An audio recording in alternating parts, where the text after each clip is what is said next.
যদি তাকাও তুমি এখনো হয় শোনা আকাশ খুলে বসে আছি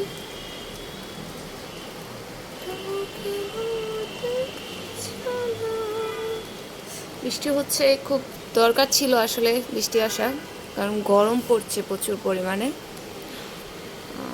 তো খুব ভালো লাগছে আসলে বৃষ্টি হচ্ছে। বৃষ্টির মুহূর্তটা একটু যদি আপনাদের সাথে শেয়ার না করি তাহলে কি হয় বলেন? কার কার ওইদিকে বৃষ্টি হচ্ছে বলেন তো? আমি মাত্রই গোসল করে আসছি। যদি জানতাম বৃষ্টি হবে গোসলটা করতাম না, বৃষ্টিতে ভিজতাম। বাট ঝুম বৃষ্টি হচ্ছে না, ঝুম বৃষ্টি ছাড়া আবার ভিজে মজা নেই। এখন গুঁড়ো গুঁড়ো বৃষ্টি হচ্ছে, তাও দেখি যদি বেশি বৃষ্টি হয়ে যায়, লোভ সামলাতে না পারি, তখন কিন্তু আমি ঠিক চলে যাব। খুব সুন্দর বৃষ্টি হচ্ছে দেখেন।